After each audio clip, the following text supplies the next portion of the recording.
Bismillahirrahmanirrahim. Alhamdulillahirabbil alamin. Allahumma shalli wa sallim ala sayidina Muhammadin miftahi babi rahmatillah adada ma fi ilmillah salatan wa salaman daimaini bidawami mulkillah wa ala alihi wa sahbihi. Allahumma shalli ala sayidina Muhammadin salatan taftahu biha lana futuhal arifin wa tufaqihuna biha fid din wa ala alihi wa sahbihi. Assalamualaikum warahmatullahi wabarakatuh. Ikhwani rahimakumullah, sahabatku, para pemirsa, para habaib, para kiai, dimanapun antum berada, alhamdulillah Allah Ta'ala pertemukan kita di majelis tahlil ini dalam keadaan sehat walafiat. Majelis ini merupakan majelis bentuk birrul walidain, ya, baktinya anak kepada orang tua.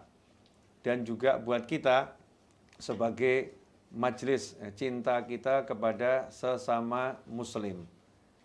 Seorang muslim ini cintanya nggak hanya ditunjukkan saat hidup di dunia, tetapi cintanya juga ditunjukkan setelah saudara-saudaranya berpulang ke rahmatullah. Kita diminta untuk mendoakan orang-orang yang sudah wafat mendahului kita, orang-orang yang sudah meninggal dunia. Itulah yang Allah ceritakan dalam Al-Quran. Bagaimana para sahabat mendoakan orang-orang sebelum mereka. Al-Habib Ali bin Abu Bakar As-Sakran radhiyallahu anhu, beliau pernah memberikan nasihat dalam kitab Ma'arijul Hidayah.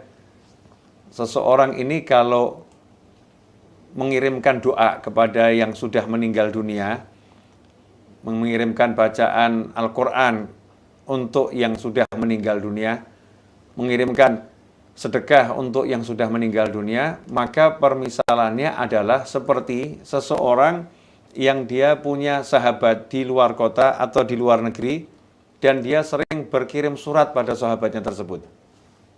Sering kirim surat, sering kirim hadiah.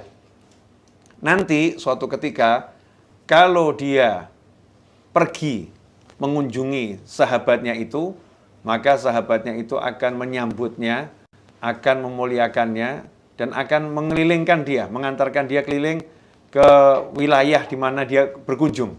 Nah, begitu pula kalau kita masih hidup ini sering berziarah kubur orang-orang soleh, ziarah kubur muslimin wal muslimat, mendoakan muslimin muslimat yang sudah meninggal dunia, maka kita seperti mengirimkan hadiah untuk beliau-beliau semua.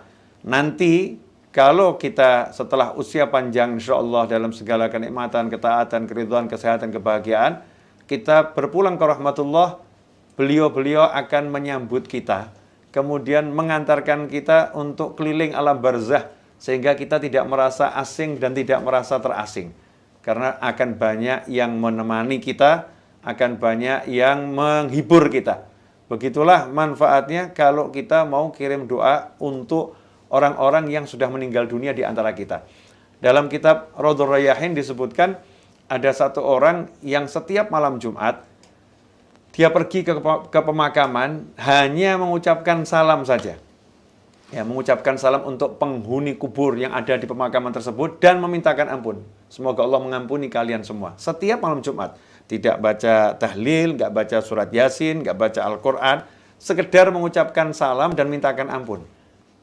Itu saja dia mendapatkan kemuliaan yang luar biasa. Terbukti suatu malam Jumat karena dia lelah, ya, karena capek, dia tidur tidak sempat ziarah ke pemakaman tersebut. Dalam tidurnya dia bermimpi didatangi oleh orang yang sangat banyak di depan rumahnya, semua pada teriak-teriak memanggil namanya untuk keluar. Maka ia pun keluar kaget karena di depan rumahnya banyak sekali orang yang dia nggak kenal lagi kumpul di situ. Maka ia pun bertanya kepada mereka semua, siapa kalian? Maka mereka menjawab, kami adalah penghuni kubur yang biasa kamu beri salam tiap malam Jumat dan kamu mintakan ampun tiap malam Jumat. Nah, ini kami malam ini nunggu kamu, kok kamu nggak datang ya? Maka kami yang mendatangi kamu. Nah, kalau nggak datang, jadi jangan tinggalkan, tiap malam Jumat datangi kami. Subhanallah, jadi interaksi dengan orang-orang yang meninggal dunia ini nggak putus ya, dan bahkan hubungan kita itu betul-betul terasa dekat. Sehingga dikatakan seseorang yang sering kirim Fatihah kepada para aulia sholihin, kirim Fatihah kepada orang-orang soleh, maka dia akan diingat oleh orang soleh tersebut. Dia akan dicatat oleh orang soleh tersebut. Kalau kepada baginda Muhammad SAW, kita kirimnya solawat. Kita kirim solawat pada Nabi SAW, malaikat mengatakan, ya Rasulullah, fulan bin fulan mengucapkan salam kepadamu, dan mengucapkan solawat untukmu. Maka Rasul pun menjawab, dan untuknya juga salam. Dan riwayat yang lain, untuknya dan untuk orang tuanya, salamku. Nah, ini kita diingat sama Nabi Muhammad SAW. Kalau kita sering sholawat pada Rasulullah SAW. Nah, kalau kita sering kirim hadiah Fatihah, kemudian kita sering kirim bahkan khatmul Quran, sodakoh, untuk orang-orang soleh yang meninggal dunia, dan untuk kerabat kita, keluarga kita, maka di alam sana beliau-beliau mengingat kita, dan akan terjadi hubungan yang semakin dekat. Semakin sering, semakin dekat. Karena itu kalau kita lihat amalan para habaib khususnya, dan para pecinta para habaib, yaitu para kiai, para guru, para santri, amalannya itu adalah sering kirim Fatihah. Maka dikatakan yang paling banyak baca Al-Fatihah untuk hajat dan ila ruh itu paling banyak adalah orang Indonesia dan orang Hadramut. Itu paling banyak. Karena murid-muridnya para habaib dan para kiai, Al-Fatihah ruh itu sering. Mau mulai majelis, setelah mulai majelis, ya kirim Fatihah. Biar apa? Biar nyambung rohnya. Nah, kalau untuk orang lain, nyambung. Apalagi untuk keluarga kita sendiri. Untuk orang lain yang nggak kita kenal, nyambung. Yang jaraknya ratusan tahun, bahkan ribuan tahun, nyambung tuh kirim doa tadi.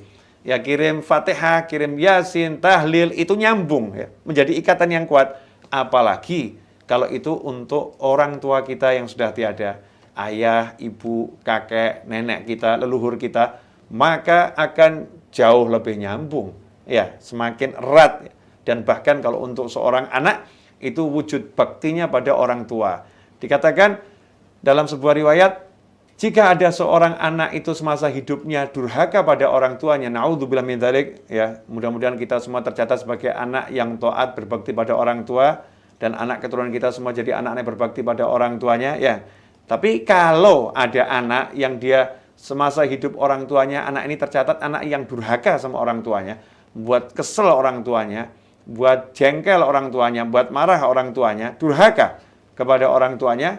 Setelah orang tuanya meninggal, kemudian dia nyesel Dia nyesel, dia pengen memperbaiki kesalahannya. Kemudian ia mendatangi makam orang tuanya. Setelah itu minta ampun kepada Allah dan mintakan ampun untuk orang tuanya yang telah meninggal dunia, maka Allah mengampuninya dan mencatatnya sebagai anak yang berbakti. Mencatatnya sebagai anak yang berbakti. Untuk anak yang durhaka, sekali ziarah, nyesel, mintakan ampun untuk orang tuanya, berubah catatannya menjadi anak yang berbakti. Lantas bagaimana anak yang sepanjang hidupnya itu menyenangkan orang tuanya, mendampingi orang tuanya, kemudian menghibur orang tuanya.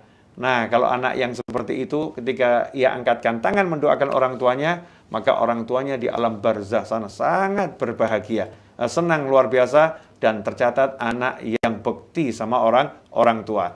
Nah, juga dikatakan orang itu di alam barzah paling senangnya seorang. Makanya kalau orang tua kita itu bisa dimakamkan di dekat dengan rumah kita, apalagi kalau dimakamkan di pesantren, kemudian kita tinggal di pesantren tersebut, dekat dengan rumah kita adalah suatu keuntungan yang luar biasa.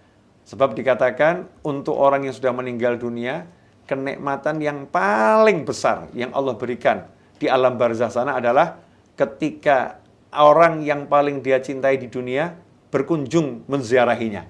Jadi kalau anak ini dicintai orang tuanya, anak tadi ziarah ke makam orang tuanya, maka kenikmatan barzah yang paling nikmat buat orang tersebut adalah, kalau ini orang tua, maka orang tua itu kenikmatannya paling besar ketika anaknya berkunjung ziarah.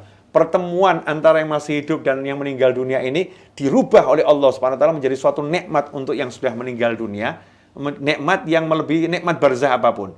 Nah, karena itu kita bisa merasakan nikmatnya itu, kalau hati kita semakin bersih, nikmat yang dirasakan oleh ahli barzah bisa nyampe kepada kita yang ahli dunia ini, yang masih di dunia ini merasakan nikmatnya tersebut.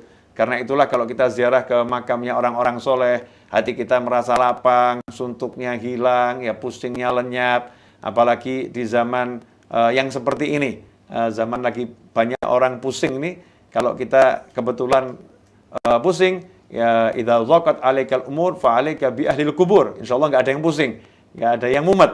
Idza dhaqat 'alaikal umur fa 'alaika bi ahlil kubur. Kalau memang kehidupan ini sudah membuat kamu merasa sempit, banyak masalah, fa 'alaika bi ahlil kubur. Hendaknya engkau berziarah kepada orang-orang yang telah meninggal dunia dan tawassul kepada mereka semua. Maka insyaallah akan mendapatkan solusi dari Allah Subhanahu wa Ta'ala. Paling sedikit ya, langsung itu sumpeknya hilang. Ya, suntuknya itu hilang. Ikhwani rahimakumullah.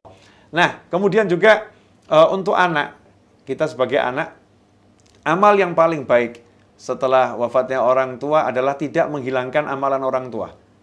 Makanya dulu almarhum Habib Anis itu mengatakan ketika menjelaskan di majelis, orang tua itu kalau biasa sedekah, maka hendaknya anaknya diajak. Jadi kalau memang biasa sedekah, anaknya diajak. Ini ayah atau ibu biasa ngasih fulan sekian, biasa ngasih ke majelis ini sekian, biasa ngasih ke pamanmu sekian, biasa ngasih ke bibitmu sekian. Sehingga biar anak ini tahu, oh orang tua saya ini biasa ngasih fulan sekian, sekian, sekian, sekian, sekian. Amalannya, sedekahnya ini tahu semua anak. Sehingga ketika orang tuanya meninggal dunia, amalannya nggak hilang. Biar anaknya bisa melanjutkan. Karena anak yang berbakti tidak akan memutuskan amalan orang tuanya. Dilanjutkan tuh amalan orang tuanya. Kalau biasa bantu pamannya, dia akan lanjutkan bantu pamannya, bahkan lebih dari apa yang sudah dilakukan orang tuanya. Pengen lebih baik, biar orang tuanya lebih senang. Kalau biasa bantu di suatu kampung, itu ada suro atau langgar kecil yang biasa dibantu, atau guru ngaji yang biasa dibantu, maka sebagai anak kita lanjutkan dan bahkan jadikan lebih dari sebelumnya. Itu namanya anak yang berbakti. Kemudian juga menyambung hubungan dengan keluarga orang tua kita. Paman kita, bibi kita, nggak ada yang lebih menyenangkan seorang ayah ketika dia sudah meninggal dunia atau seorang ibu ketika dia sudah meninggal dunia di alam barzah sana, seperti ketika melihat anak-anaknya menyambung hubungan dengan kakak dan adiknya, artinya dengan paman dan bibinya anak tersebut. Itu menjadi kesenangan yang luar biasa untuk ahli barzah. Ya, karena itu ikhwani rahimakumullah, kita kalau ya insya Allah semua panjang umur, kalau ada kerabat kita sudah tiada, orang tua kita sudah tiada, jangan jadikan mereka tiada. Ya, tapi jadikan mereka selalu ada.